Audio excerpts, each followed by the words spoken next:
The Blooming Girls community is committed to empowering girls with the seeds required to blossom and live purposefully. That is the essence and the core of this community. That is the goal that we are seeking to achieve in this community. I would like to introduce our guest speaker for today, Haoma Worgwu. Haoma is an award-winning thought leader who has helped over 2,000 business owners, corporate professionals, freelancers, and students gain visibility and secure the right opportunities on LinkedIn. She is currently a member of the LinkedIn Certified Marketing Experts Network, and through her trainings, individuals have secured life-changing jobs, clients, and sponsorship. She's a strong advocate for global sustainability with a deep love for God, branding, marketing, and the environment.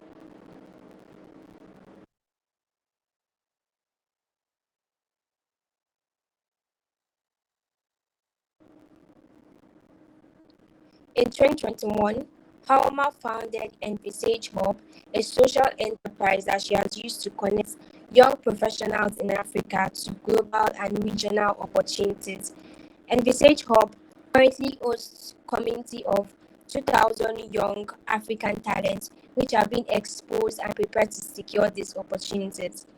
While in Convenience University, she received the United Nations Summer Academic Scholarship from the state of North Rhine-Westphalia, Germany. She was also listed as one of the top 50 most enterprising students in Nigeria by Ideas Lane Africa.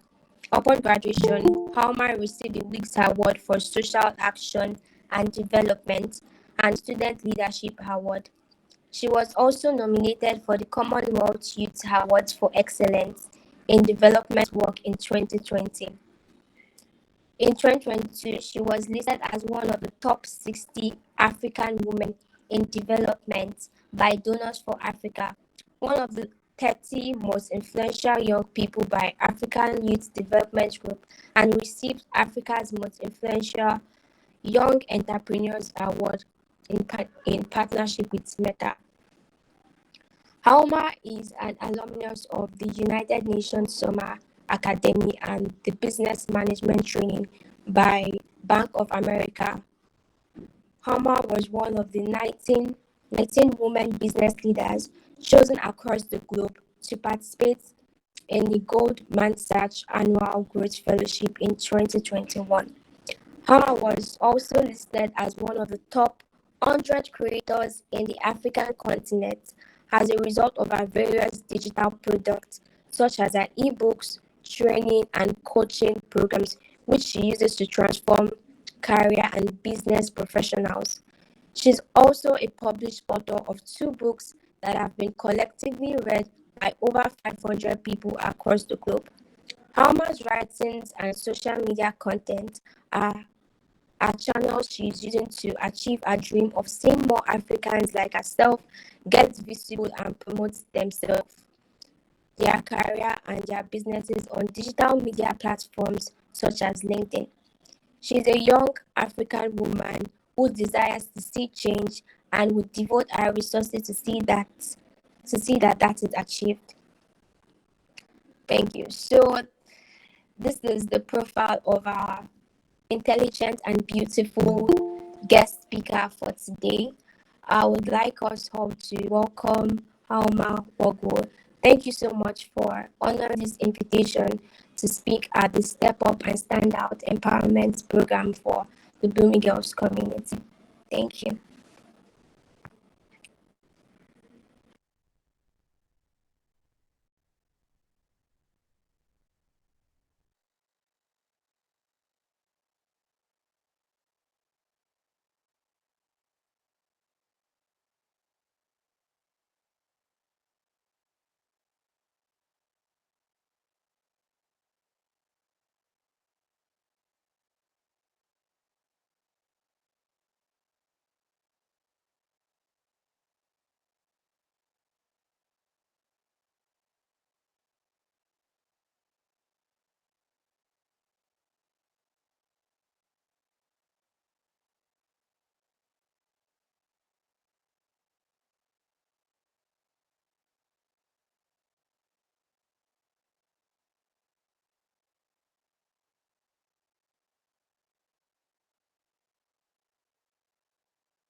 Our speaker will join us soon. Thank you very much.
Okay, hello everyone. Please, can you raise up your hand if you can hear me clearly? Please let me know. Thank you. All right, thank you so much.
All right, so I just got the information that some people could not hear me. So I'll be reading the profile of our speaker again and just introducing her. Welcome, everyone. Haoma is an award-winning thought leader who has helped over 2,000 business owners, corporate professionals, freelancers, and students gain visibility and secure the right opportunities on LinkedIn. She is currently a member of the LinkedIn Certified Marketing Experts Network, and through her trainings, individuals have secured life-changing jobs, clients, and sponsorship. She's a strong advocate for global sustainability with a deep love for God, branding, marketing, and the environment. In 2021, Haoma founded Envisage Hub, a social enterprise that she has used to connect young professionals in Africa to global and regional opportunities. Envisage Hub currently hosts a community of 2,000 young African talents which are being exposed and prepared to secure these opportunities. While in Covenant University, she received the United Nations Summer Academic Scholarship from the state of North Rhine-Westphalia. She was also listed as one of the top 50 most enterprising students in Nigeria by Ideas Lane Africa. Upon graduation, Haoma received the Wiggs Award for Social Action and Development and the Student Leadership Award. She was also nominated for the Commonwealth Youth Awards for Excellence in Development Work in 2020. In 2022, she was listed as one of the top 60 African women in development by Donors for Africa, also one of the 30 most influential young people by African Youth Development Group, and received Africa's Most Influential Young Entrepreneurs Award in partnership with Meta. Haoma is an alumnus of the United Nations Summer Academy and the Business Management Training by Bank of America. Haoma was one of the 19 women business leaders chosen across the globe to participate in the Goldman Annual Growth Fellowship in 2021.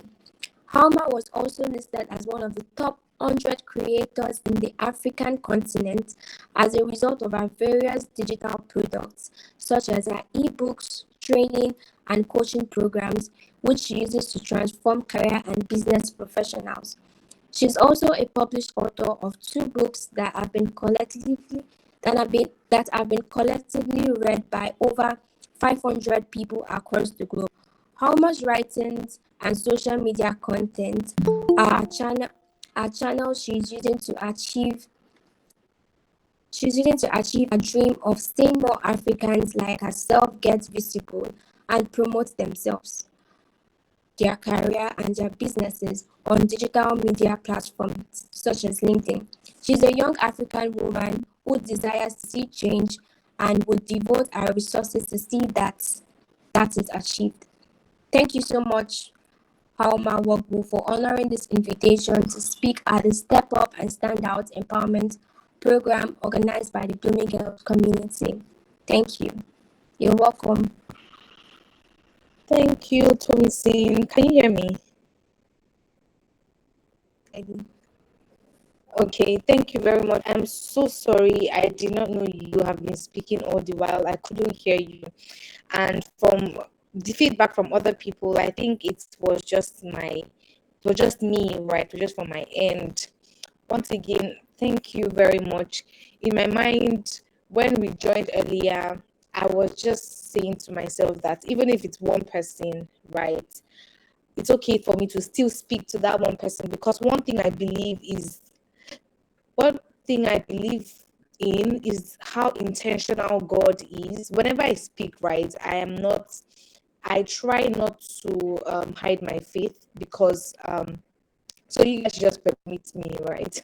So I'm a strong believer of how intentional God is. So even if it was just one person that came here, I believe that He has a message for that person, right? So whenever I speak to smaller communities like this, I'm even more intentional and more serious with regards delivering the message, because I believe that God single-handedly picked all of you here, right? Hence the number.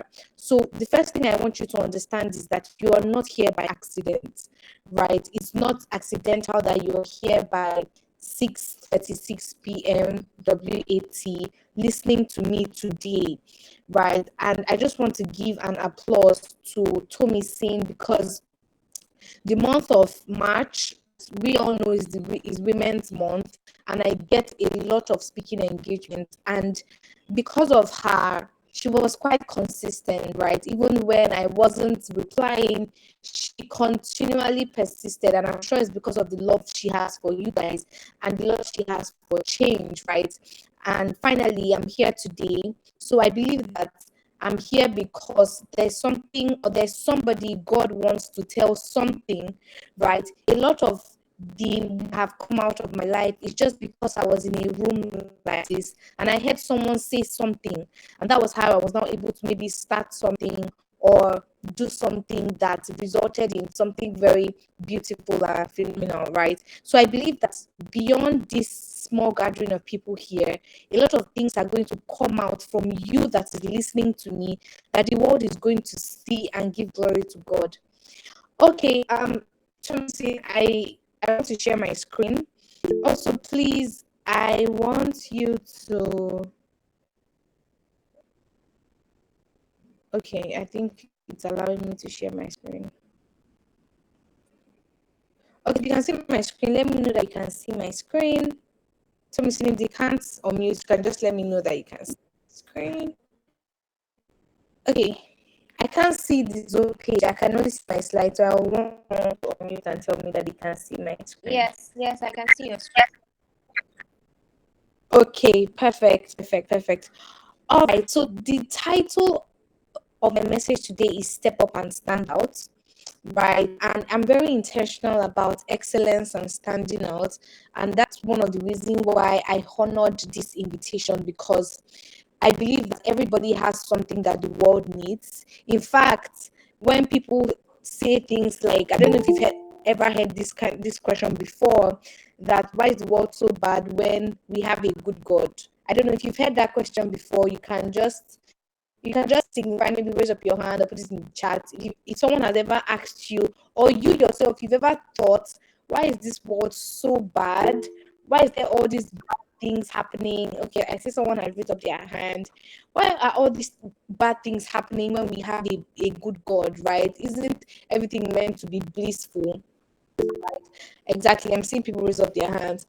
The beautiful thing that I have learned is that God actually answered this question to me, because honestly, I'm very open with my Christianity. So my relationship with God, the Creator, is not anything religious. So I was asking God, how come you say you're so good, and then the world is not good, right? The world, which is your creation, is we are seeing disasters happening. We are seeing a lot of bad things.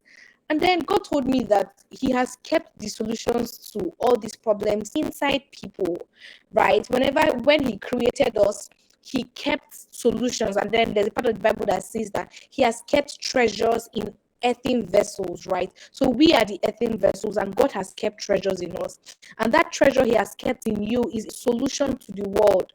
So we are seeing that there's still problem in poverty, or maybe problem in education, problem in food security, or whatnot, because there are some people that God has put solutions in that they are still hiding, right? So first of all, even before I start, I want you to just have a quick assessment with yourself and ask yourself, what sector has God sent me to be a solution in, right? Because like I tell people, a lot of people in the world are still suffering, or someone somewhere is suffering or is still going through a problem, because you, the solution provider, you have not released the solution to that person, right? And just on the side note, I want you to know that the person that is listening to me now, and the person that would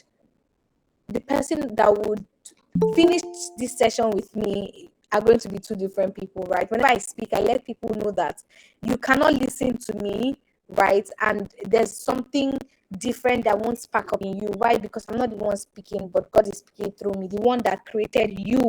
He knows what you want to hear at this time, or what you need to hear at this time, and He's going to speak through me to you. So just expect that something significant is going to happen in these 30 minutes or so I have to speak with you, even before you start asking me your questions, right? So, as I was saying, you need to have a quick assessment and ask yourself, what exactly is the sector that God has sent me to, right? What is the solution that I have? And I don't expect you to have the clear picture, and that's why a lot of young people really. I was looking through the form, the form you filled, and some people are actually killing themselves for not discovering purpose, right? Some people say, oh, what's my purpose? I don't know my purpose. You need to understand that the journey of discovering your purpose is actually a journey, right? It's not a one hit wonder, like you just wake up and discover something very phenomenal. Yes, there are some people that they get direct instructions from God or direct assignments. But if that is not your case, you don't need to beat yourself or kill yourself. You just need to continue with whatever He has sent you to do, whatever instruction He has given you, right? So that's just an introduction. Thomason has introduced me, right? I chose to put my LinkedIn side because she reached out to me on LinkedIn, and maybe she knows me for what I do on LinkedIn. However, beyond LinkedIn, I also speak to people, right? I'm a carrier of the message of everybody being a light to the world, and the light and the fact that the world is not as bright as it ought to be because a lot of lights are still hiding, right? So on the LinkedIn side, I am a certified LinkedIn expert by LinkedIn themselves, and I basically help people to gain visibility and attract the right audience on LinkedIn. So most people know me on LinkedIn because that's where I am very active in, right? But beyond that, today I'm going to be coming to you from the perspective of being a speaker, right? Somebody that wants to activate something that is in you, right? So the first thing I want all of us here to imagine is this, because whenever I speak, I'm very practical. And like I said, because I believe specifically that you're not here by chance. And so before I prepared this slide, right, my video was meant to be on, but because I actually traveled to Ogun State to speak at Covenant University, so I am here, and this is not my normal background, so I can't turn on my video. And so I decided to create this slide so you have something that you're looking at. So before I decided to create this slide, I was just speaking to God and asking, what exactly do you want these people to hear today? And that's why I believe that God is actually intentional about everybody here. And He gave me everything on this slide. So the first thing I want you to imagine, you can close your eyes if you want to. I want you to imagine a very dark room, right? Imagine a very dark room. I don't know how many we are on the call right now, but let's say we're 18. Imagine a dark room like this type of darkness, and this darkness is quite a very deep darkness, right? And 18 of us are in this dark room, right? And you're there, I'm there, Thomason is there, every other person is there. And you, in that state of darkness, all of us, we're trying to get to the door, right? Just imagine it as I'm speaking. All of us are trying to get to the door. We keep bumping into each other because there's darkness, right? There's chaos because everybody is trying to get to the door without light, right? So imagine in that dark room, you you put your hand in your pocket, and mysteriously you find that you have maybe your phone or you have a torchlight, right? And you turn on that torchlight. Immediately you turn on that torchlight, there's something that happens, right? And because there's no time, I'll give the answer. I would have asked people to tell me the answer or tell me what they think would happen. But funny enough, what happens is that all of us, the 17 of us, will tend to look at you, right? We'll look up to you. Why? Because you're the one that is now holding the light. Everybody now tends to rush towards you so that you can lead us to the door, lead us out of this chaotic room where we cannot see, where we are looking for the door, right? So we are now like, you're now like our leader, right? Because you possess this light. Do you understand? And imagine in that scenario, do you think that as you're holding that light, will you be shy to turn on the light, or will you be shy to lead us out of the room? No, you will not be shy. Why? Because every other person is in darkness, and you are the only one with the light in the room. And so there's this sense of confidence that you have. Why? Because you have something that other people do not have. Now, the reason why a lot of people still think they are inadequate, or still think that there's something they've not figured out well, or still look down on themselves, is because they do not understand that they are the light in a dark world, or in a dark community, or in a dark society. The moments that I understood that I was a light, and not just the cliche light, we go to church, we hear a lot of people saying, oh, I'm the light of the world, I'm the light of the world. They keep saying, but they don't understand what they mean by being the light of the world. And that's why whenever I want to preach this message to people, I use this scenario. I literally make you to imagine it. right? And if you actually imagine it, you something would have started sparking up in you, understanding that the world is still the way it is because there's a version of yourself that you have not put out, right? And so whenever people come through any of my LinkedIn programs and they're telling me, oh, I'm shy to show up on LinkedIn, I don't know what people are going to think about me, I'm like, the person with the light is never shy. It's the people that are in darkness that are meant to be shy. And this is just a call to you whenever you want to sell something, whenever you want to apply for a job, apply for an opportunity, you need to understand that you are the light. That company has not experienced something because you are not there yet. Those people that are meant to buy from you, they have not experienced a certain level of freedom with their business, with their career, with their beauty, or whatever it is you're helping them with, because they have not come in contact with you. So whenever you're going to the marketplace, whether it be LinkedIn, Instagram, Facebook, physically, you need to understand that you are the light, right? So if you're listening to me right now and everything I'm saying is resonating with you, you can just type in the chat that I am the light. Put your name. Say I am the light. Type it in the chat that you are the light. So for me, I'll say Haoma is the light. You can say Tommy Sin is the light, or I can't see your names here, but you can just type it in the chat that you are the light. I want to believe that you guys are typing because I can't see. I'm looking at my screen. As you're typing, I'll move on to the next slide. Now, most importantly, we need to understand that beyond a lot of people can say stuff, right? We can have people in a room, like 100 people, let's say in church, shouting, I am the light. For example, some people will say this year is their year of light, right? 31st December, everybody is in church shouting, I am the light of the world. This is my year of light. And then you might see that throughout the year, they might not still unleash that light that God has put into them. Is it that God is a liar? No. Is it that the person that created them is a liar? No. But what exactly is the problem? And that's why I put this second slide here. Because it's one thing to tell you that you're the light and just let you go, than actually teaching you how to step up to that light version of yourself, right? And then there's this picture that I put here, right? And in this picture, there are a lot of things that you can see, right? So someone that can see my slide can just tell me, what exactly can you see here? What exactly can you see in the picture that I have shared right now? If it's the hand, you can see. I don't want to tell you what I'm seeing, but what can you see? So I'll just briefly go here so I can see what you guys can see, what you guys are saying. Okay, so what can you see? What can you see? What can you see? I want to see what you guys can see. Oh, sorry, you guys have left this place.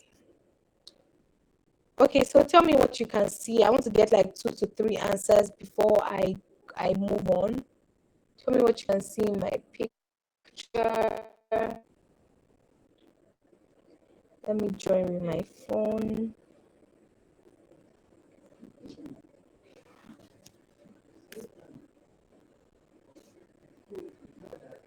Okay, someone said I can see a hand.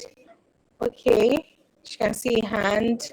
What else can you see in this picture here? What else can you see?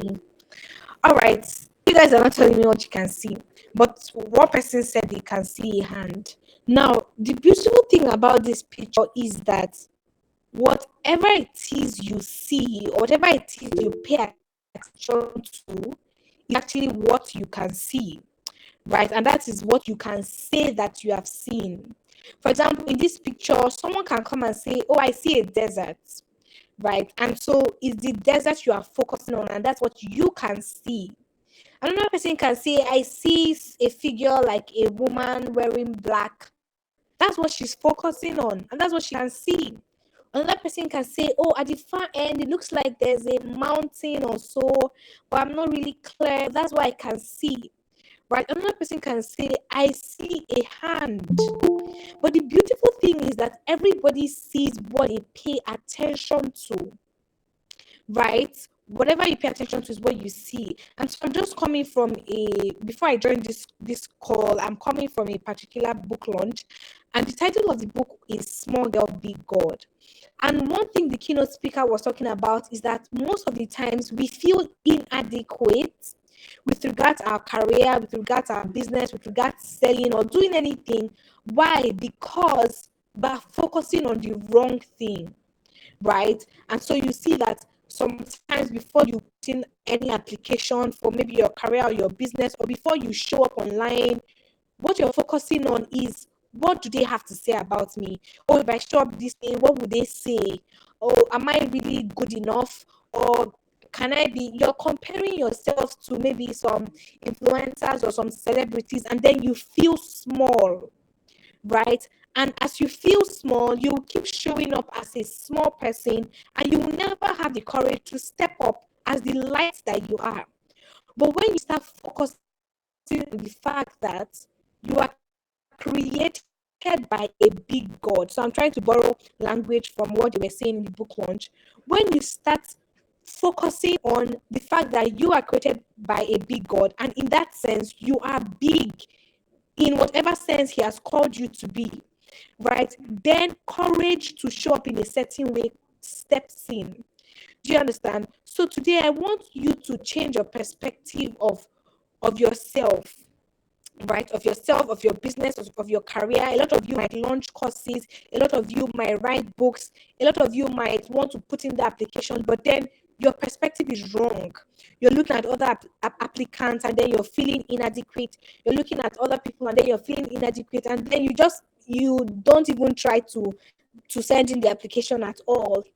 Why? Because you had a wrong perspective. So even as you leave this call, I want you to decide that I'm not going to give attention to the small things anymore. I'm not going to give attention to my weaknesses anymore. But instead, I'm going to give attention to the big God that has sent me to this world to solve a problem.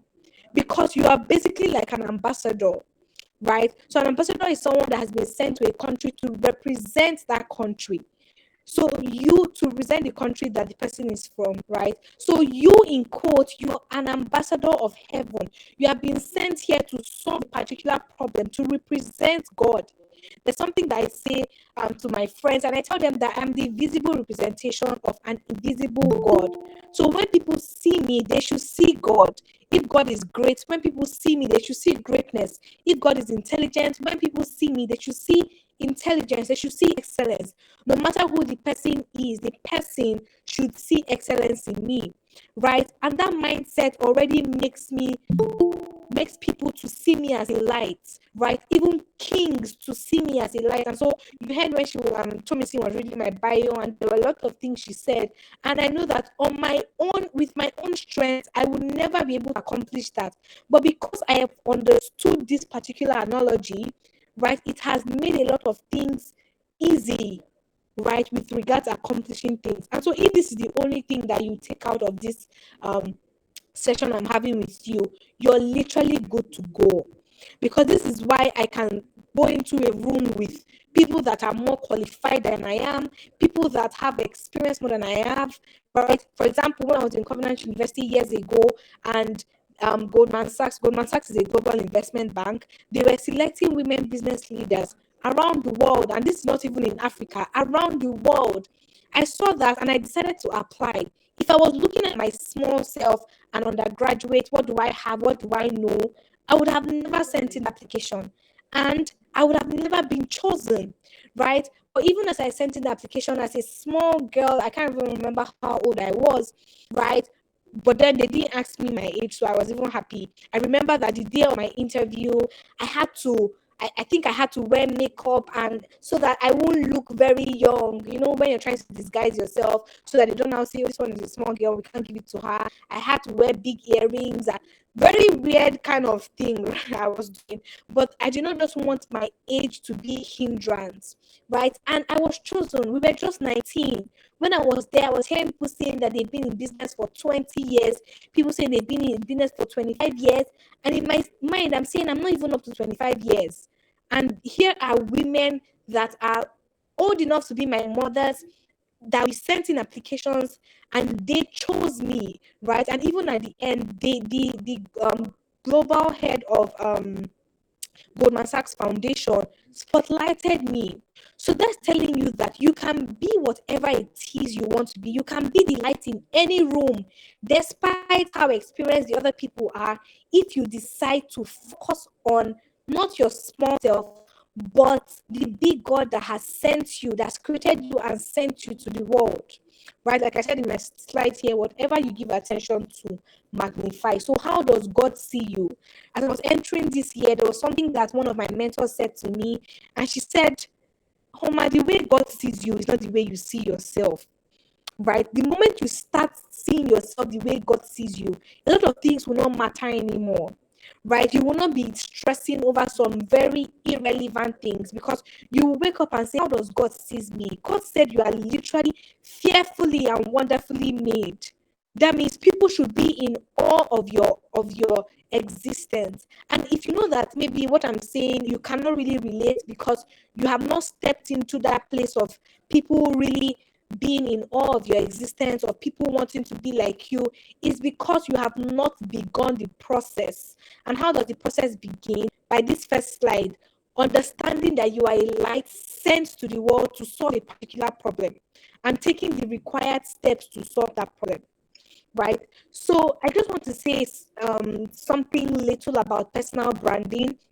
Why? Because we're in a world that judges the book by judging that judges books by their covers, right? You might have heard people say don't judge a book by its cover, but I need you to understand that we're actually in a world that judges a book by its cover. So I want to liken it to you as a human being. You're in a world that will judge you based on how you look. And I don't mean how beautiful you look. No, I mean how you have branded yourself, how you are showing up to be, right? And so I'm so happy that I have experience in the topic. In fact, I wrote a book titled Morning Star that I'm going to be launching next month in Lagos. I actually released it last year, but I'll be launching it physically next month. And the title of the book is Morning Star, like I stated, and the brief description is Morning Star, discovering your uniqueness and standing out in a noisy world. And so in that book, I was teaching people how exactly you can uniquely stand out in a world where it seems like every market is saturated, right? So it looks like everybody is doing one thing, everybody is doing another thing, and you don't even know how you can stand out, right? And so most of the things I'm talking about here, I got them from the book, right? And so briefly about personal branding. Personal branding, as simply as I like to communicate it, is basically calling yourself a particular name so other people can call you that name, right? So when I last year I was invited to speak at in a particular university, and then the speaker asked the MC, not speaker, asked the students, "What do you know Homa for?" And then the entire crowd chorused LinkedIn. And now I did not expect them to say LinkedIn. I don't know why I did not expect them to say that, but maybe I expected them to say something else. But funny enough, all of them crossed LinkedIn. And that just made me think and imagine that that means I have been able to build a brand around something. So now you need to ask yourself, how exactly what name have I called myself? A lot of you people don't recognize you as anything because you have not called yourself any name, right? So what sector do you want to be a leader in? What sector do you want to be a light in? Whether you're a student, whether you have a 9 to 5, whether you're a copper, whatever it is, you need to decide to call yourself a particular name, because when you've called yourself a particular name, that people would call you that name, right? And then I'm led to share this example again that they shared in the book launch I'm coming from. And then the lady that was speaking, she said that a chair, if a chair wants to know the main use, right? The main reason why it was created, the best person for that chair to ask is the person that manufactured the chair. Why? Because if this chair decides to ask other people, okay, what is my use, right? What exactly is my use to you? A lot of people have different reasons. Someone will say, okay, you're something, you are made so that people can sit on you. Another person that maybe keeps her books or his books on the chair will say, okay, you are meant to hold books. Another person that uses the chair to maybe open a door that is closed, will say, okay, you're meant to open doors, right? So if the person is now thinking about or basing if the chair is basing its use on what people are using it for, that means that chair is going to be confused, because different people have different uses of a chair, in as much as the manufacturer designed the chair for people to sit on. So as you as a human being, first of all, the first person you need to ask is your manufacturer, right? What exactly am I called to do on earth? You need to be asking that question, right? And even as I'm here in Ogun State, because I was invited to speak, a lot of students came to me yesterday after the program, and they were asking me about this same thing about purpose, etc. And I told them, one thing that most people get wrong, and I said it at the beginning and I'll say it again, one thing most people get wrong is that you are waiting for God to tell you a one line sentence saying, okay, Joshua, this is your purpose on earth. You're just waiting for that word.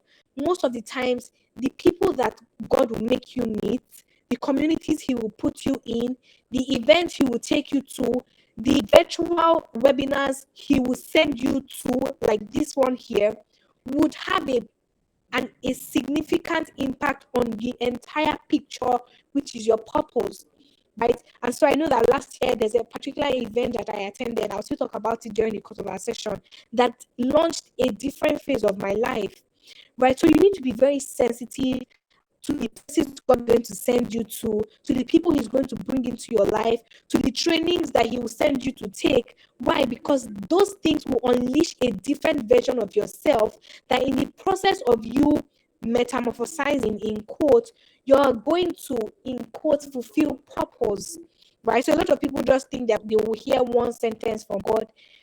As you wait for that one sentence, yes, there are some people that have heard that. In fact, I heard my own not too long ago. But even before I heard mine, I was doing stuff, right? I was maximizing the people God would send to my life, the initiatives will tell me to start. I would just start it. I didn't have a one line sentence purpose in quotes, but I was just doing what has told me to do, right? One thing most people don't understand is that the next big thing in your life is dependent on one small step that God will tell you to take, right? And I would like to use Abraham's example. Abraham was told, okay, go and sacrifice your son Isaac, right? That was even before Abraham's name has become like a a household name, before he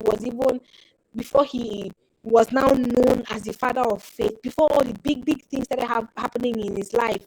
Just this simple step of, in fact, let's use the first step. Abraham, go to a place that he does not know, right? That can be seen as a small step. At that time, Abraham would not have, people can't say he has discovered purpose, right? But then he just decided to obey God. So there are little things God will be telling you to do. Maybe it's launch a small program in your school, maybe it's release a small template or ebook, or maybe it's to show up on this particular platform. And then in the process of you doing that small thing, big things start happening in your life. And that's exactly how my own life has played out, right? So you need to be very intentional about calling yourself a particular name. What sector do you want to show up in? You need to think and answer the question. This question is not rhetorical. I want you guys to answer the question. If you want to put it in the chat, you can put it. If you want to answer it, write it in your notes personally. You can do it. What name will you call yourself so that other people will start calling you rather? Like I said here, the way you brand yourself will determine the opportunities you get. No one gives you what you think you deserve, but what you ask for and what you have positioned yourself to get, right? So this was I made this statement in a particular International Women's Day program I spoke in, and they told me to teach them or to speak on personal branding as a tool for gender equality. And what I was telling the women there is that people are not going to give you something because you are a woman. No, people are not going to give you something because you think you deserve it, because maybe you're a woman, maybe because you have done so thing. No, they're going to give you because you have proved to them that you deserve this thing. Until you prove to us, until you show up as that person that is qualified to get this thing, there are a lot of opportunities you will not get. right? So there are a lot of opportunities that I have gotten, even the ones in my bio, the ones that are not there, just because people have seen how I am branded on platforms like maybe LinkedIn or Instagram, and then they decide to give me those opportunities. So you need to ask yourself, how am I branded online? Everything is online now. So even beyond showing up physically, I want to specifically talk about showing up online. When you Google your name, what comes out? Because before some people give you opportunities, they go to Google to find you, right? So if you can even take a brief exercise, you can just go to Google and search your name and see what comes out. Are you comfortable with what comes out? From time to time, I go to Google and search my name to see what exactly, if someone searches me in US or in UK, what do they see, right? So you need to search yourself, check what people can see about you, right? And if you're not happy with it, you know that there's a lot of work that you need to do. So even as I briefly bring this to a close, right? As I bring this to a close, I want to speak specific about comparison, because I want to believe that I'm speaking to young people, and something that really eats up the joy of young people is comparison, right? And if you are in that place of comparison, I know that as human beings, we tend to compare ourselves even unknowingly, but I want you to understand that you should not be comparing yourself to another person, because everybody has a race that they are running, right? And in this slide, I use the picture of apple and an orange, right? When you eat an apple, you feel a different way. Orange cannot make you feel the way apple makes you feel. The same way apple can never make you feel the way orange makes you feel. Why? Because they both were designed and created to fulfill different desires, right? And to address different solutions, in as much as they are both fruits, right? And so, in as much as you and your friends, you guys are both human beings, or you guys are both men, you guys are both women, you were designed to fulfill a different agenda on earth. So if this person's life is going a certain way, this other person's life is going a certain way, yours is going a certain way, you need to understand that there's no point comparing yourself with them. And I like to give this analogy. Imagine you're driving on, let's say, a bridge, let's say a third mainland bridge for people that are in Lagos, and you're driving the car. And as you're driving the car on that bridge, you keep looking left, right to the other people on the road driving. What's going to happen to you? Before you leave that bridge, you're going to have an accident for sure. Because third mainland bridge is a bridge that you have to focus on your car and your own lane and just keep moving forward.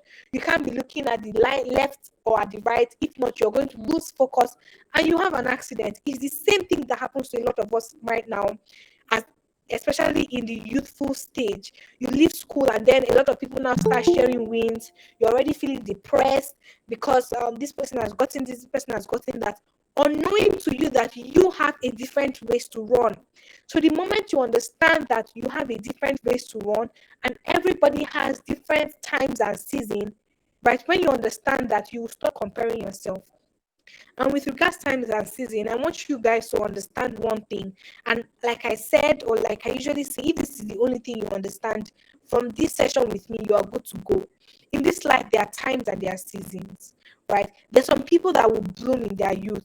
There's some people that will bloom in their old age, right? And I'm just reminded of a particular conference I was invited to last week. LG had a particular women's summit, and one of the speakers said something. She said that she's not one of the people that bloomed in her youth. She bloomed in her 30s, her late 30s. But today, if I call her name here, a lot of you guys will know her, right? Imagine if in her 20s she was feeling very angry and jealous of her friends that, oh, they've already started making it in quotes, because what young people like saying, oh, this person has blown, this person is making it, etc. But you don't know what's going to come out of that person in the next 20, 30 years. Young people, we just tend to think in the short term without being futuristic. Have you thought to yourself, in as much as things are not going on well now, what exactly is going to be of me in the next 20 years? What can God use this my little life to do in the next 20 to 30 years? That's how rich people think. They think futuristically. So I want you to understand that there are times and seasons, right? So I write love letters on LinkedIn. That's my newsletter. And there's one letter that I spoke about times and season. And I gave an example of moringa plant and the Chinese bamboo plant, right? So there's a particular time that I wanted to lose weight, and I went to my uncle. My uncle does a lot of herb stuff, and he gave me moringa. He told me that I should whenever when I go home I should plant this moringa. Then in the morning I should take the leaf, blend the leaf, and I should drink it, right? And on the side, if you want to lose weight, you can try that, right? And so I took the moringa he gave me, went home, planted it, and this moringa already started to grow, right?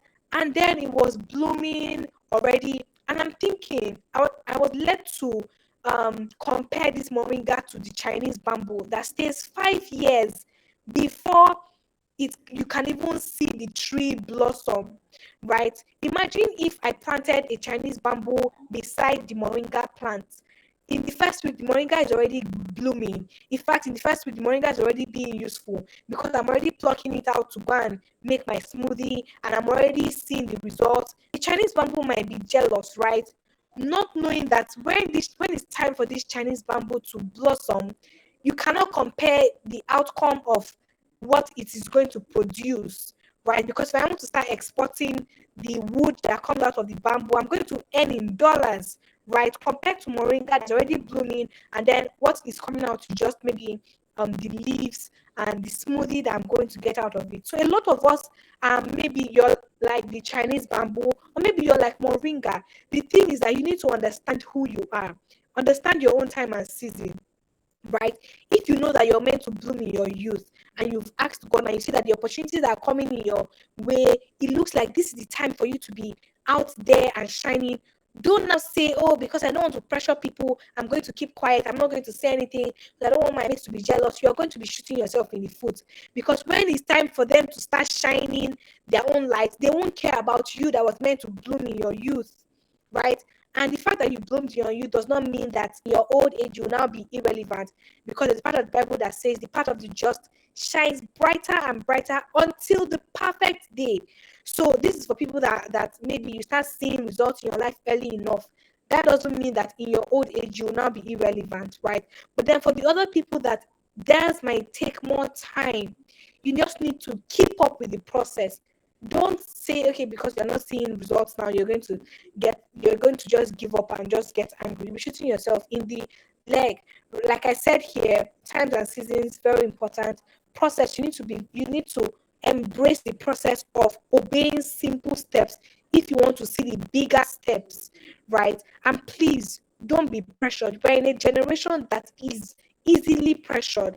And whenever I take people through my LinkedIn programs, a lot of them are telling me, oh, LinkedIn pressures them a lot. They hate LinkedIn because they feel like everybody there is just out to pressure you. The funny thing is that the people that are posting their wins on LinkedIn, they don't really care about you, because they don't even know you. They are just posting their stuff, and you have decided to be pressured, and you now leave the platform that can help you grow your career or your business because you feel someone is pressuring you, right? When I joined LinkedIn early, I did not have anything, right? I was just there, but then I chose to see people's wins as an inspiration instead of pressure, right? So this is just a call on all of you to not see people's wins as pressure, but then use it as an inspiration, right? Then finally, before I talk about courage, I want to talk about the DNA of greatness, right?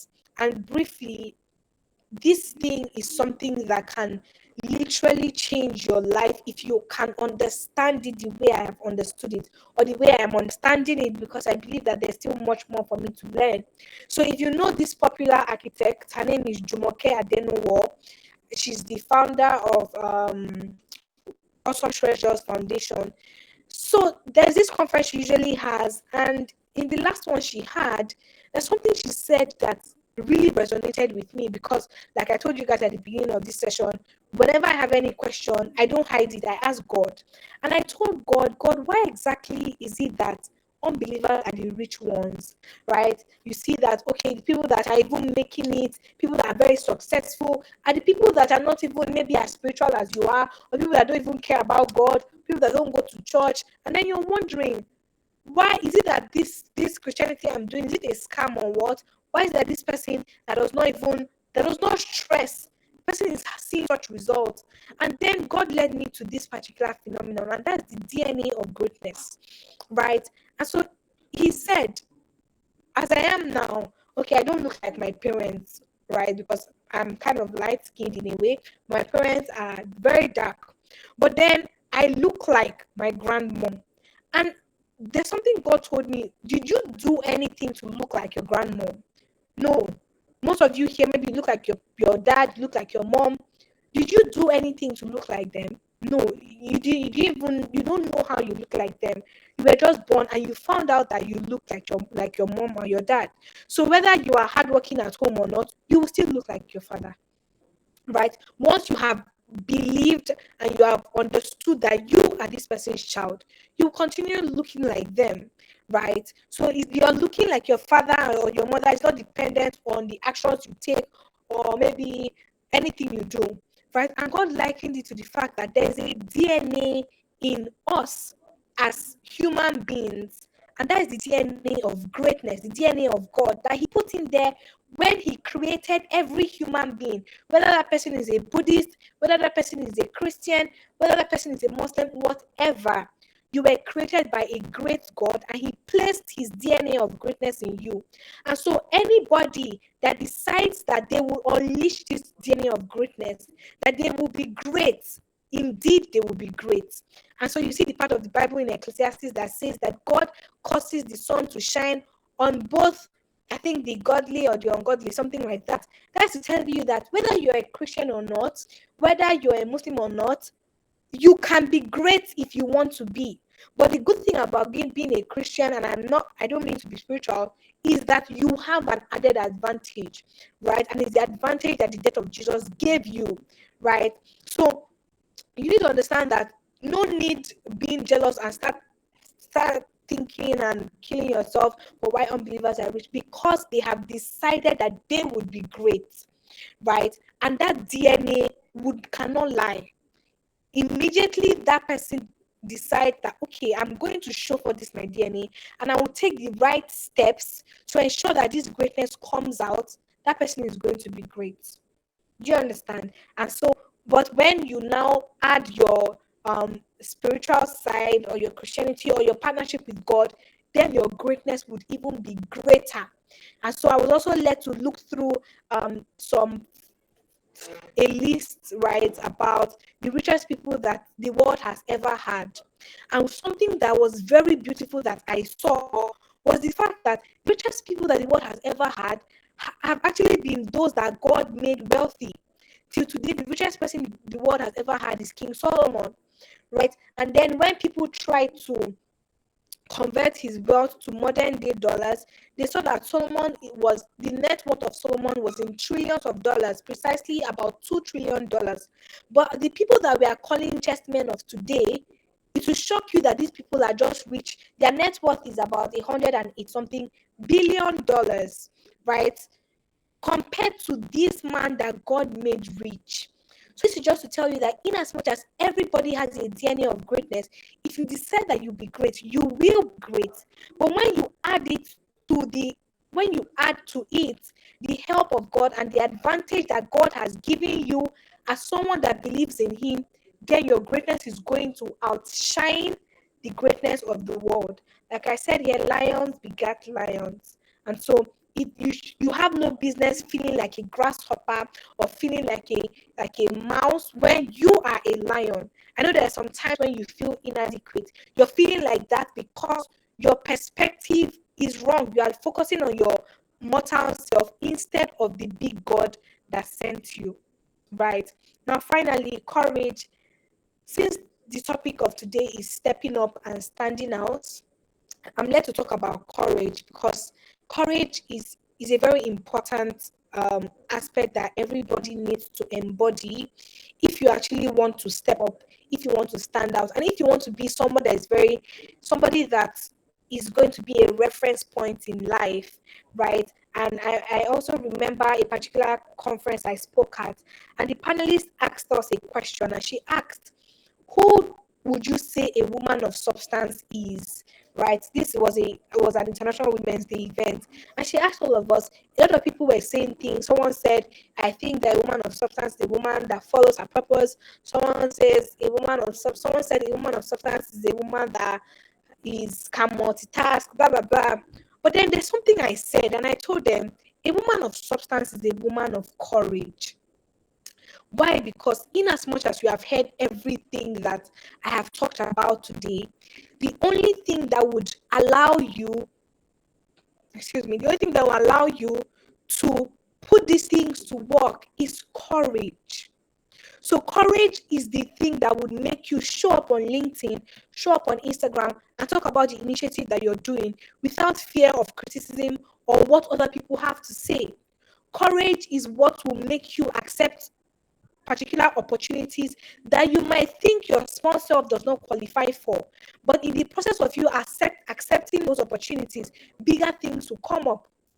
Courage lies in you being able to walk into certain rooms that people that are there, people that are more experienced and qualified than you, but then you still shine your light there because you understand that you are the light. Courage is what will make you negotiate your value to people. Courage will make you communicate your value. Courage will make you separate your results from your gender. Very important, especially for the women that are listening to me. Because a lot of you think that, okay, people have not been able to give you certain things because you're a woman. People look at you because you're a woman. For me, I think that there are a lot of opportunities you have not gotten. There's a way people have not seen you because you have not taken up the courage to show up as that person of value. You've not taken up the courage to apply for that opportunity. You've not taken up the courage to actually do this thing, to sell this thing, right? Because if people were actually so biased, and I'm not saying there's no gender bias in the world, yes, there's gender bias, but then I'm thinking of people like Dr. Ngozi Okonjo-Iweala that is currently the Director General of the World Trade Organization. She worked in World Bank for a long time. Or Amina Mohammed, that is currently the Deputy Secretary General of the United Nations. These are women, right? Because they were courageous enough to communicate their value, the world could not but give them what they deserved.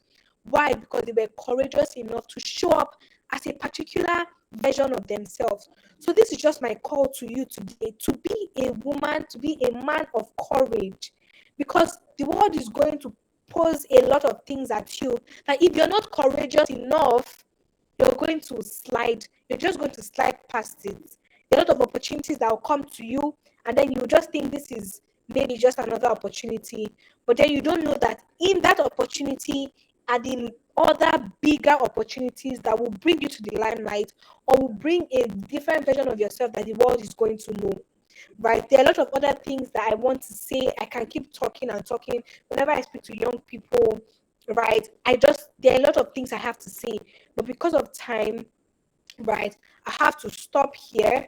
If you want to also learn more, Tommy, you can just maybe send the link to my book for them to get the book, where I spoke specifically about showing up, standing out in a noisy world, right? I wanted to talk about this particular experiment that God taught me last year, right? But because of time, I don't think I can talk about it. I put it in my slide, but I don't think I can talk about it now. But this experiment is in my book, so you can also get it. But before we go, finally, I just want you to know that you are the light. We talked about it. And it's one thing to be a light, is another thing to be a light that is so shining, because there are lights that are dim. There's a light that you can barely even see the light, but that thing is actually a light. So you need to understand, or you need to tell yourself that you are going to be that light that is so shining. Like the Bible says, let your light so shine before men, that men may see your good works and give glory to your Creator. So there's a certain level of glory that God has not received because you are not shining your light yet, right? There's a certain level of praises God is yet to receive because people have not started telling God Oh, thank you because Tomisin is alive. God, thank you because Joshua is alive. God, thank you because Stephanie is alive. That is what people are meant to be saying concerning you. And Jesus was telling you that you should go all out, because if he wanted you to be low key about shining your light, he would have said maybe let your light shine. But he said let your light so shine. That means he's telling you go all out, blind them with your eyes, right? Be like a city set on the hill. Let people, when people think of your sector, your name should come to their mind. Like when I went to that university, and then when the MC asked them, what do you people, when my name is mentioned, what do you remember? And everybody crossed LinkedIn. So my question to you is, when your name is mentioned right now, what would people remember? And if they don't remember anything, this is your call, or this is a call to you to start building a brand such that people can see you and see the good works that you're doing in your sector, the problems you are solving, and give glory to God. I hope that something has packed up in you. I hope that you're seeing things in a different light right now. Like I said, the person that started listening to me is not going to be the person that is going to end. And I'm sure that by the grace of God, a lot of things are clearer to you now. So Tommy, I think you can just continue from here, and I will take questions. Thank you. Oh, thank you so much. Thank you so much, Miss Homa. This was a very beautiful session and very enlightening, eye-opening. I learned a lot, and I hope everyone else was able to jot some things down, because I know that earlier I said that I would advise everybody to jot some things down, because there was a lot that was said today. So now we'll be moving into the question. If you have any question, please kindly just raise up your hand and unmute your mic so that she would be able to answer your question. We have very limited time now, and we have already even past the time that was meant was that this program was meant to hold for. So please just raise up your hand, or you can either type your question in the comment section. Thank you.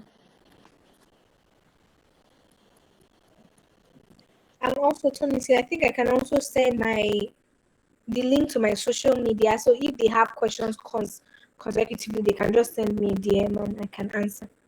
Yes. Like yes, I would also share it. Yeah, Okay. in the message box. Yes, so everybody, please, you can. I think I've shared it now. Okay, yes, that is our LinkedIn. That is the link to our LinkedIn profile and also our Instagram page. You can check our page online. Thank you so much. Please, if you have any question, just raise up your hand or type it in the message box. And also, if your background is good, there's not noise there. If there's no noise in your background, you can also unmute your mic and speak. Thank you. Okay, I think I answered two questions here. Let me just read out.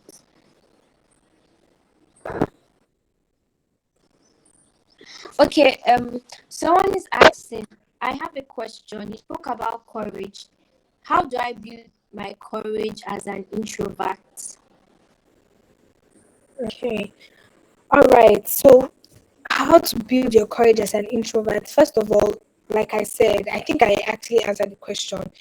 You need to stop focusing on the wrong things, right? So, you are focusing on the fact that you are an introvert. If you continue focusing on that fact, you would never see yourself as a courageous person. And so every opportunity for you to make big moves, like maybe speak somewhere or maybe ask a question, like unmute your mic and speak, you would tend to shy away from it. Why? Because you believe that you are an introvert, right? That's what you're focusing on. That's where you're putting your energy. But when you remove your eyes from, or when you remove your focus from the fact that you think that you're an introvert, because you just think you're an introvert, right? You were not born an introvert. There's no baby that was born today and starts crying and starts saying, "Oh, I'm an introvert. I'm an introvert." You just grew up and you found yourself thinking that you're an introvert. If I tell you that I am an introvert today, you won't believe me. But if we're actually talking about introvertedness, I can actually say I'm an introvert, right? Because in my early days, like early years, I I didn't like speaking, right? I would rather not speak. I would rather not be here talking to you guys. I would rather just be in my room and just like be vibing with myself. I like my space. I don't like talking to people. I don't like going out there. But something changed when I understood or when I realized that this my introverted lifestyle was not paying me, and it was not also paying the people I was sent to solve their problem. Right? So you need to understand that first of all, introvertedness will not pay you. I'm not saying don't have your quiet time. I'm not saying don't talk to God and just be yourself. I have a lot of alone times, right? And I'm even still in this place that I went to speak because I don't want to go home yet. I just want to just be alone and figure out some things. Why? Because I can say I am an introvert. But here I am speaking today. Why? Because I am not focusing on that thing called being an introvert. So here I'm focusing on the assignment God has given me. Number one, I'm focusing on the impact I can have on other people's life if I remove my attention from that introvertedness and do what I'm meant to do so that they can see results, right? So I'm not focusing on the introvertedness today. And so I can see myself easily building courage, right? That's for perspective. The second way is that you need to try on the things that you are scared of. Yes, you need to try on things that you are scared of. That's just how to build courage, right? Of course, a lot of courage comes from the place of prayer. There's no place that I go to speak today that I don't pray. When I gave my TED talk last year in January, that was going to be my first TED talk, and I was invited to another state in Nigeria. First time traveling to speak. I was scared. Don't forget, I told you that I am an introvert, but nobody on online thinks I am because they always see me showing up. So I was actually very scared, and before I left my room that day, I just decided to pray, right? And in the place of prayer, you see the boldness comes upon you, right? In the place of prayer, you will see that you get a different level of energy. It's also making me to remember the part of the Bible when the disciples, that Peter, right? Peter that was just denying Jesus in front of a young girl that couldn't beat him or do anything. This was the same Peter that was going to different nations preaching the gospel. Why? Because something was turned on in him from the place of prayer. So you need to understand that courage, first of all, you need to change your perspective. Second, the place of prayer. And the third is doing the things that you are scared of.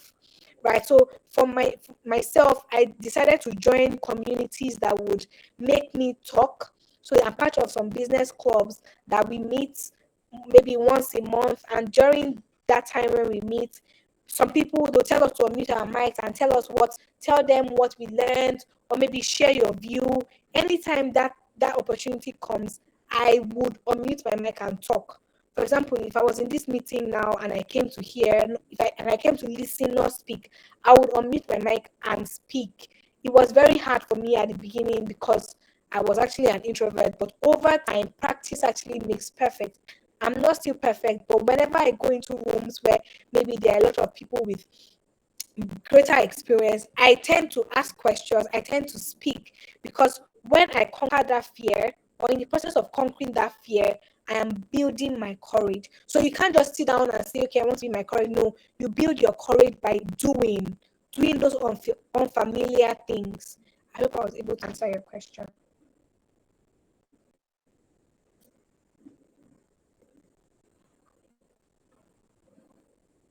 Right, thank you very much. I don't know if anyone else has a question, but if you have a question, please drop it in the message box. Thank you. I personally have a question I would like to ask you. Please, how do, because a lot of times we are always motivated to do something good for ourselves. We want to become a better person. We want to become a better version of ourselves. We want to step up. We want to stand out. But most times the problem is always procrastination and just being consistent in doing the wrong things. Because most times we say, oh, I'm very inconsistent. When I start something, it is not easy for me to continue with it. It's that I stop, or I do not have the energy to just continue. And we find ourselves just being very inconsistent in things that we want to do. So how do you come out of that phase? How do you come out of that space of Okay. just procrastinating and being inconsistent in the wrong things. Thank you. Okay. Yeah. All right. So the subject of procrastination is something that a lot of us still struggle with, right? And when I'm speaking, I am very honest and vulnerable, especially in smaller circles. But something that has helped me, right, with regards consistency is accountability. There's nothing that beats accountability. And if you want to go further, right, with accountability, is making your accountability public. And let me give an example. Last year, I decided that I was going to send out my newsletter every week on LinkedIn, right? So I started it about February. And funny enough, when I decided to start those letters, I didn't have all my letters figured out, right? I just said, I just want to be writing stuff to people on LinkedIn to help their career and their businesses. So I called it This Career Hustle, my love letters to the hustlers. So I created the newsletter. And I know that, or I knew that if I start this journey, I would not be consistent if I was just doing it on my own. So what I decided to do was that I decided to make my commitment public, right? So I posted about it on LinkedIn, and I said that every week I'm going to be putting out letters on LinkedIn. And so that already made me very accountable to my words, right? So there are some weeks that people will just send me a DM on LinkedIn. Oh, we've not seen your newsletter this week. What's happening?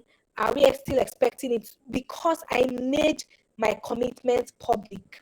And so if you don't have the guts to make your commitments public, let's say you want to release a book. I'll also give an example, but let me just finish. Let's say you want to release a book or you want to do something.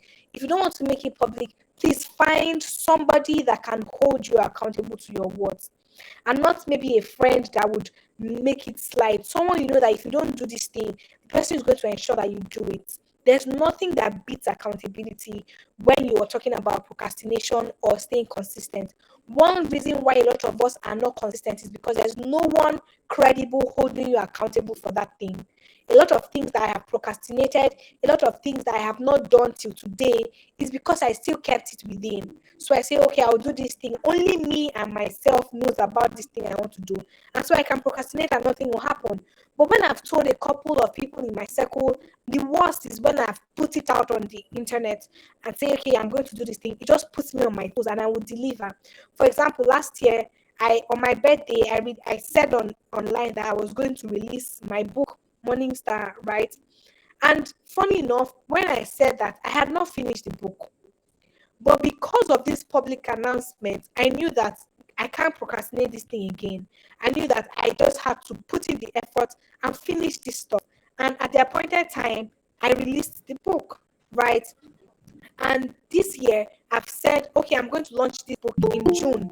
Because I've not really made it public per se, but because I've told some people in my inner circle, they are holding me accountable. So that thing that you're still struggling with, that thing that you see that you're not being consistent with, is because only you knows, or the people that you have told, they're not credible enough to hold you accountable. So you need to change the people you're telling things. If you know you've told this person this thing and the person has allowed you to procrastinate it or has allowed you to remain inconsistent, please try another person, try another friend. Even if it has to be a mentor, try another mentor, right? Or try a mentor. I'm sure that when you start telling people, right, you tend to deliver based on the times that you have set to yourself. And like I tell people, also ask for the help of God, because it's one thing to say you do something, and it's another thing to have the strength or the vibe to do it, right? And a lot of um courage I have gotten to remain consistent with a lot of things that I have been consistent with is because I've actually put it to God and told him, you are the one that sent me to do this thing. Please help me through the process. I don't want to procrastinate, right? And I'm sure that that would really help you with regards procrastination and staying consistent. Thank you so much. Thank you so much for that. Gabriel has a question here. You said we have our seasons, meaning we would all have seasons of waiting. So what do we do what do we give ourselves at this season? I think that's what she meant. So what do we give ourselves at this season, right? What do we give ourselves? Okay, she said, what do we give ourselves to as this season? Okay, very beautiful. Um, the first thing I'll say is that I will recommend a book for you to read, and you don't have to read all the chapters of the book because your answer is detailed in the first chapter of the book, and the name of the book is The Deborah Anointing, right? So in the first chapter of the book, she talks about different seasons of your life and what you are meant to be doing at that season, right? So before, if you had asked me this question before I read that book, I'd have said something different. But after I read that book, I saw that I saw seasons in a different light. So in this season of your life, what you're meant to be doing, at this other season, what you're meant to be doing, right? And let me just give an example. So she likened the different seasons of someone's life into the weather seasons, right? So she talked about winter, spring, autumn, and summer, right? So I just advise you to read the book. So a lot of us are in your winter period. According to her, your winter period is the period where you're in a hiding phase. You're not in the limelight yet. You're just getting instructions from God. You're discovering, right? You're just in that process of discovering. And in that time, what you're meant to be doing is that's the time that you're meant to be investing in development a lot, right? So I would say that my university days, that was like winter period for me. I was not in the limelight. I was just basically investing and growing myself. And the funny thing about seasons is that what you do in a particular season will determine how well the next season will benefit you or will benefit the people you are sent to. So imagine someone that was going through their winter season, and instead of you investing in yourself, developing muscle that would help you in the next season, when you start gradually coming to the limelight, you were maybe just vibing, you are not really investing in your development, you are not building muscles, right?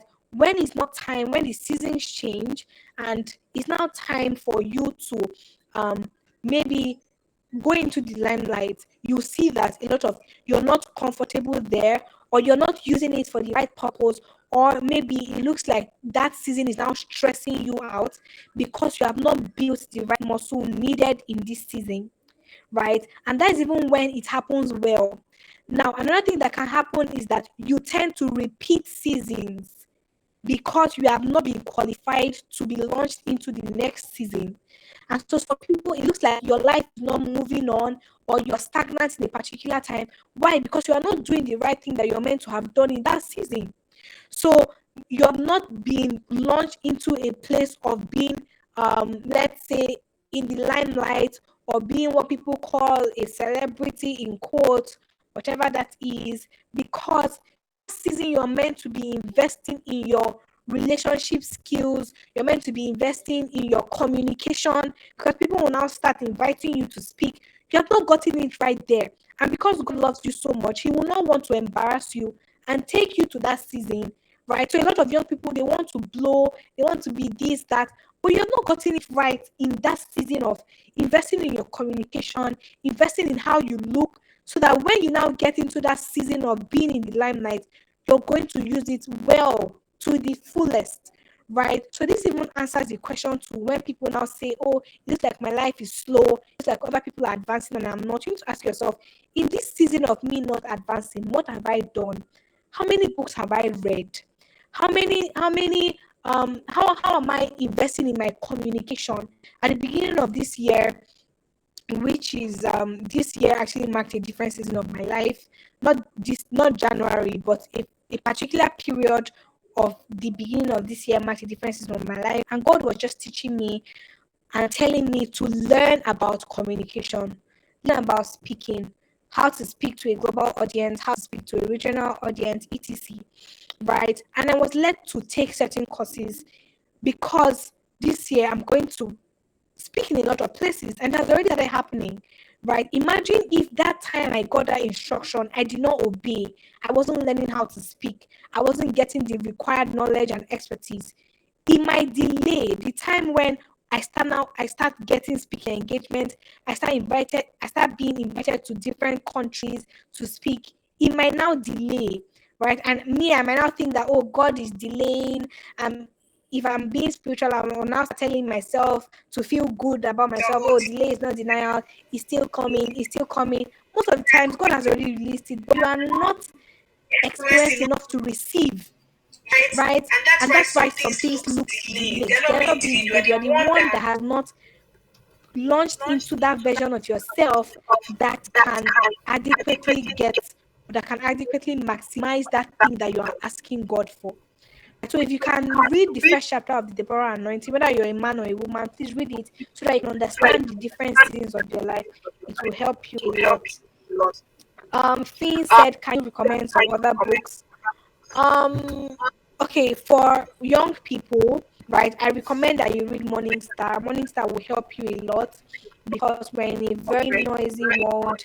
And if you want to stand out in a noisy world, you need to first of all understand that you are a light, right? How you can now discover your own uniqueness. Because personally, I believe that a lot of people have not discovered their uniqueness because they don't know how to.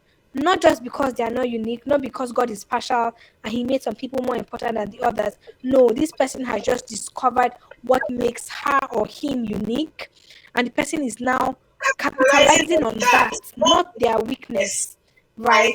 So if you can get your hands on Morningstar, good for you. If you can get your hands on the Power Anointing, good for you. And if you can get your hands on As a Man Thinketh, very important book. Why? Because like I said, a lot of you have not, you don't feel a certain way because you're still thinking about yourself as maybe someone, one young person in Nigeria that nobody knows, and so you think that nobody outside Nigeria can come to the brightness of your rising, right? If you read Isaiah 60, you see when Isaiah was prophesying that nations will come to the brightness of your light and kings to the brightness of your rising, right? That prophecy is already telling you that beyond people in your community noticing you, nations should notice you, and that's the motivation I have. I tell myself, no matter what my bio says, no matter what people on LinkedIn say, my goal is what Prophet Isaiah prophesied, and is when nations start coming to the brightness of your light, when kings start noticing you. And this is just a call, or this is just an advice to all of you here to be careful of who is clapping for you. This is one of the letters I sent out on LinkedIn. The title of the letter is Be Careful Who is Clapping for You. If you can get your hands on that letter to help you, I want to get the link to my newsletter so that you can actually read those letters. A lot of those letters were divinely inspired and they will help you. So, like I was saying, a lot of you, the people that are clapping for you are maybe your peer group, your friends, your guys. You just do one thing and then they're like, guy, you have done this thing. For example, when I was in university, just little things that God empowered me to get. A lot of my friends were already thinking that I was doing too much. So imagine that I was focusing my energy on what they were saying, then I would have not been able to do other things that God has planned for me. And I just think that I've just started because I already told you guys that God is launching me into a new season that is very different from what I've experienced. So what people think or what people have to say about you should never be what you use to judge yourself. Right? Let it be how God sees you. If God has said you've not started, you've not started. If God has said that you've not accomplished anything yet, you have not. Allow Him to do greater things through you. So, as a man thinketh in his heart, the book is going to let you know that the way you think is actually how your thought process would bring out a lot of things in your life, right? So, especially with regards becoming wealthy, even as a young person, a lot of people are still poor because they have a poor mindset, right? So even when, let's say, 50K enters your hand, you see that the money just you don't know where the money went to. It's not because money hates you. It's because you already think that you cannot hold or house a certain amount of money. There was a conference I went to, and then the speaker told us that we should write down the highest amount of money we want to make, right? Or we see ourselves making. And so a lot of us wrote down the amount of money, right, in dollars or in naira, and he told us to double the figure. Right, and I don't have time. I'd have told us to do that exercise. You can do the exercise when we leave. He told us to double the figure, and then he told us to triple the figure, right? And that triple figure, he told us to double it again. And he told us at this time, he asked us, is your mind shaking? Right? Do you feel like you can never attain this particular amount of money? Right? And if you see that your body is shaking or your mind is scared of that amount of money, they're only telling you that you are not ready for a certain level of wealth. And until your mind is ready for it, it can never enter your hand.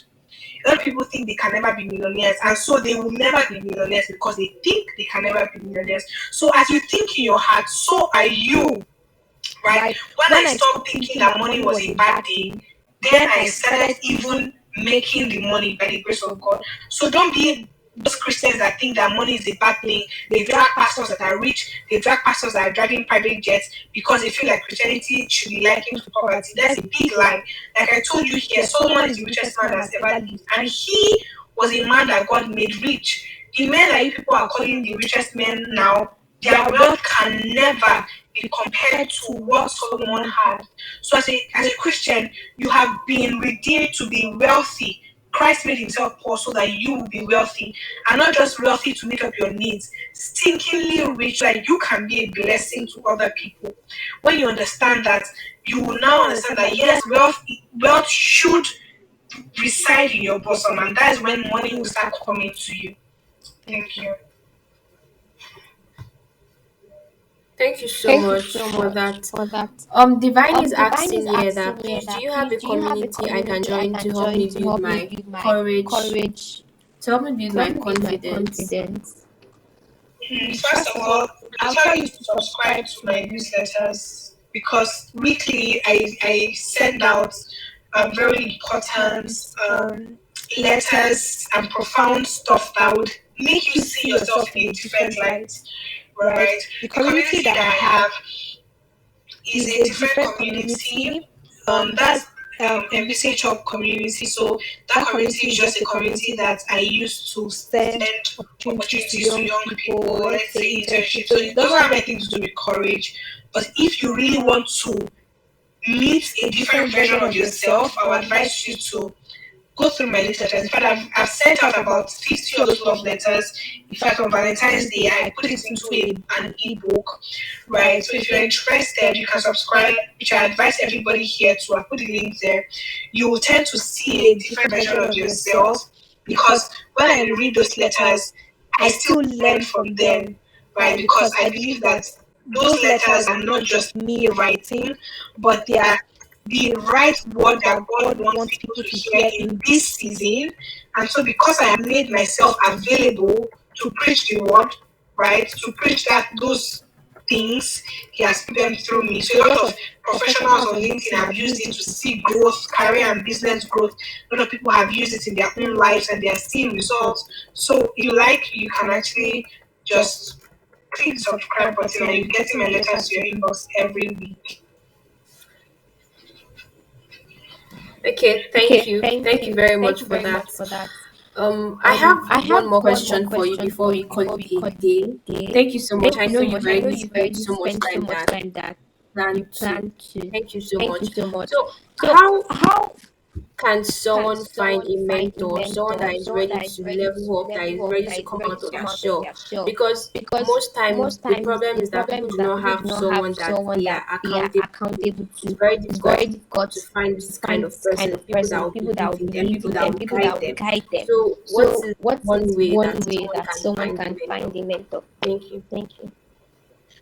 Okay, that's a A very very important important question question because because I get a lot of people that come to my DM, especially especially on on LinkedIn, LinkedIn, saying, saying, please can please you can you mentor mentor me, me, blah, blah blah, blah blah. blah.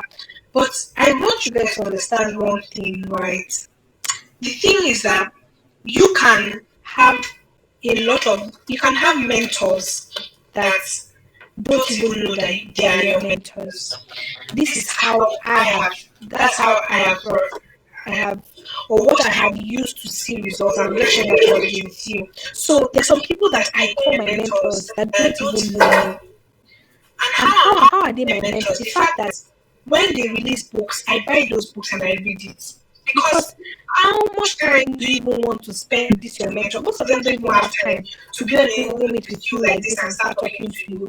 But they have put in a lot of insights, a lot of things that have helped them, their books or in their courses. But one thing about the generation is that we're looking for someone to be your friend or someone to be your mentor in quotes. But then you don't even, the result is not what you're looking for. You're just looking for that title of having a mentor, right? And so I have a lot of people that I am learning from, that they're in the US, they're in UK, they're in Germany, different countries. But how am I learning from them? I'm following them on social media. When they post, I go and read what they are posting about. When they release books, I buy the book and I read. When they are having growth programs or whatever it is they're doing, I'm in that circle. And I'm learning from them. I can say things that they have said and you think it's them. But they don't even know me, right? But I can even be more knowledgeable about them than somebody that might be calling themselves their mentee in quotes, right? That they may even know. But here I am in Nigeria, I know more about them because I basically devour their resources. I learn about them. And there's something DDK said. If you know DDK, her name is Deborah Dekorobi. And I'm in her mastermind. And there's something she says to us, right? She says that there are a lot of young people that come and meet her and say, oh, madam, I want you to mentor me. Then she just give them one of her books and tell them, oh, we'll have a session about this book in, let's say, a week's time or in month's time. And she'll tell that person will just ghost, or the person won't come. Or she'll tell them, do a summary of the book, person won't come. That's just to tell you that a lot of people, and that's why when people even message me to mentor, I don't really vibe with them, because if you want someone to mentor you now, there are a lot of ways to go about it. The first way is by utilizing their resources. That way you will learn about what that person might not even have the time to speak to you about. For example, there are a lot of things that I wrote in my book that I didn't say in this course, in this call, right? But people that will read it will learn those things. Do you understand? Another way is by volunteering for people. So there are a lot of really high level people in my industry. If I call some of their names, some of you will know them, that I have been privileged to be in the same room with them. But I didn't go and meet them and say, oh, please mentor me. Because that thing, successful people, it's a turn off for them. When you go and meet them and say, please mentor me, like, this one is not serious. Because, especially for those people that have been released books or they are actively creating content online that can help you, right? So the approach I use is that I tend to volunteer one of my skills to them, right? So there's this particular man that's very popular in my industry. If I call his name, you might know him. And when I met him in this conference, I just told him how I can be of help to him. And that's how I have him in my close circle right now. So I didn't go and tell him, please mentor me. I'm sure if I did that, we would not even be close today. But then I looked for how exactly I can help him, his own career. How can I help him? Because even the successful people have needs. Even the wealthiest people have needs. How can you show yourself to solve a particular problem that they are going through? It might be maybe their need is that they want to connect with some young people, and you in the university, you have access to a lot of young people, and you can now bring people together. That's something you can do. There's a particular mentor I have. That's what I'm doing for her. I suppose that I happen to have influence with young people because she's elderly. She doesn't. So I'm just volunteering whenever she wants to do anything. I'm there for her, and then that's how we are now close. In fact, in September, there's a particular conference that she's flying me to Italy for. Why? Because I just was there for her to solve her needs. Imagine I just tell her, please mentor me. She would have not even vibed with me, but because I was able to show that I can solve a particular problem. So when I see people that message me on LinkedIn, some people that message me on LinkedIn now say, oh, I want to volunteer to be a graphic designer. In fact, there's this lady, I'll just say her story as an example. She told me, I wish I can project my screen and show you the message she sent me. In fact, she's one of the people that joined my LinkedIn programs. And just on the side, told me saying, I think I should put the link for people that want to join any of my LinkedIn programs, right? So during that program, she just messaged me, and it was a very vulnerable message. Someone that did not really have her bearing in life. And when I was reading it, I was almost moved to tears. And she just told me that this is just her pitching and just shooting her shots to just volunteer for me and just help me out with anything. I didn't want to say yes, but I just said, okay, I will say yes to you, right? And we started with just anything I wanted done, I'll just push it to her. Her name is Daniela, and I was just pushing it to her. She was helping me out. In the process of her helping me out, her expertise was getting better, right? I was also, when she makes a post on LinkedIn or comments and just helping her out. And today, this girl has gotten a job.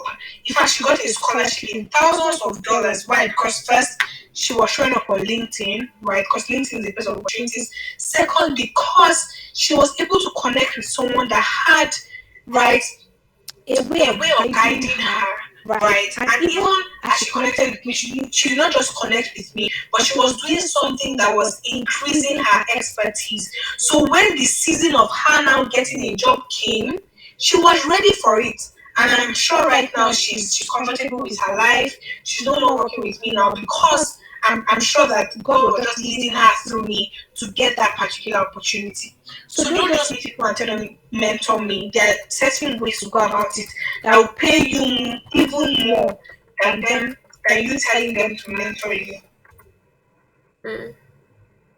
Wow, thank you so Thank you much. so much. So the last So the question last I'll be question I'll be taking this taking this evening evening is from is from Inioluwa Roots. Inioluwa Roots. She is She saying is that there saying is that this there is journey this I want to journey I want start. to start. It's been It's months been now, months now, although I have although I have prayed, but prayed, I do but not I know do if not know God if has God given has me a given go me a ahead. go ahead. What should I What do? should I do? Okay, first First of of all, all, what what I I would would say say is is that that if if you you feel feel like like you've you've not not gotten gotten a a go go ahead, ahead, I believe that you maybe you need to intensify your prayers, right. right? So So when when I I wanted wanted to to launch launch my my book book this this year, year, I I wanted wanted to to do do it it in in January, January, funny funny enough. enough. But But when you feel a strong sense in your spirit, and when you you need need to to be be sure sure that that it's your it's your spirit spirit and and not not your your flesh flesh being being scared scared of of starting, starting, right? right? So So when when you you have have understood understood that, that, then then you you need need to to give give more more time time to to praying praying about about that that particular particular journey. journey. Maybe Maybe there's there's something something that that you you need need to to prepare prepare yourself, yourself, or or there's there's something something you're meant to do that you've not yet done, right? right? And And maybe maybe this this is is the the season season of of you you investing investing in in yourself yourself so so that that as as you you begin begin that that journey, journey, the the journey journey is is going going to to be be smoother, smoother, or or the the outcomes outcomes of of the the journey, journey, or the the results results that you you have have in in that that journey journey will will be be better better than than when when you you are are what what you you are are currently. currently, Right. right? So So there's there's somebody somebody that that I I follow, follow, and and he he says says that that there's there's nothing nothing what what you you produce produce can can never never be be greater greater than than you. you. So So there there are are a a lot lot of of people people that that will will invest invest in in their their business, business, but but they they don't don't invest invest in in themselves. themselves. They They don't don't grow. grow. They They don't don't learn. learn, Right. So I believe that first of all, maybe you have not um you you have have not, not, how how will will I I put put it, it? you You have have not not gotten to gotten to that that level, level, right, right, where where you you are are meant meant to to be be to to start start that that journey. journey. That's That's one reason, right? right. Another Another reason reason could could be be that there's something God needs you to do. There's a a particular particular version version of of yourself yourself that that God God needs needs you you to to show show up up as, as, right? right, That that you you have have not, not. and And it it looks looks like like, okay, okay, maybe maybe your your spirit spirit is is not not just just aligned aligned to to starting starting that. that. Another Another reason reason can can be be your flesh. Your your flesh flesh is is being being scared scared because the flesh flesh is is always always scared scared of of new new things, things, right? right? And And in in that that season, season, if that's that's the the case, case, please please I I need need you you to to pray pray for for courage courage to to literally literally take take bold bold step step and and start, right? Another thing that can help you is that you should start doing things that would precede that journey. For example, let me use my book launch as an example. Yes, I'm doing it in June slash or May, but then I'm already planning it, right? So I've already taken my pictures for the flyers. I've I've already already started started reaching reaching out, out, thinking thinking about about speakers speakers and and reaching reaching out to out to them. them. What What this this is is unknowingly unknowingly doing doing is is that that it's it's already already telling telling the the universe universe that that I'm I'm ready ready for for this this thing, thing, right? And so it was so funny when I spoke to one of my my mentor mentors about about it, it, and he and he just just gave gave me a me a free free venue, venue, right? right? So there's some things that you're meant to be doing that That will would precede precede that, that that will make that journey come closer, right? Or your ability or your confidence to start that journey to more solid. There's some other things you're meant to be doing. There's some people you're meant to be speaking to. There's some things you're meant to be doing in preparation that you've not done because you're just waiting for the appointed time. Just start those preceding things, and you see that as you start it up, some opportunities will now start coming to you. Mm. Thank you so much. I'm sure Inyodu are already at that. Thank you so Thank you much, so much, Miss Miss Haoma Haoma for Worgwu. the Thank you for time the time spent you today. spent today. Our session Our was session meant was to be meant to be just for an just for an hour, hour, but she but already she already spent about spent two about hours two already. hours Just already. shows how Just shows how passionate passionate she is she about is ensuring about that ensuring people that people change and change become a and better become a version better of version of themselves. themselves. This means a This lot to means a all lot of to us all in of us the in the girls Gloomy Girls community. Thank you community. so much Thank you for so your much for time. your time. Thank you, and Thank you. please, And in please, order to in get order all to of the get all of the resources that she resources that she mentioned mentioned today, please do today, please follow do her on follow her on LinkedIn and LinkedIn also and on also on Instagram. Instagram. She left She the link left the in the link in the message box, and message I will box, also and I share will it also on share it the on Gloomy the Girls Gloomy community Girls page. community page. So in case you're So in not case you're following, not following, there. follow there. All of the All of resources the that she resources that mentioned, she I'll be mentioned, I'll dropping be it there dropping it there, so you so can you get can get updated about updated that. about that. Thank you so Thank much, you ma. so much, ma. So I'm putting the link for the LinkedIn program in the chat for those who want to maximize LinkedIn.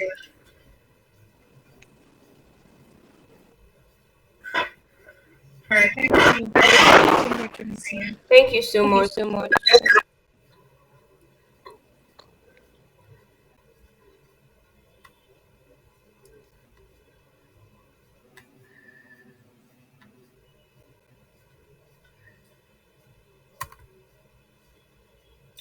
So thank you to everyone that joined That the joined the Step Up Stand and Out Stand Out empowerment program empowerment organized program by the Gloomy organized by the Girls Gloomy Girls community. community. Thank you so much, and I'm very sure that you've learned a thing or two from everything that has been said Today, today. now that Now you that have you been have been empowered, I empowered, want I you to want you use this to use this information for information good. for Do good. not Do not relent. relent.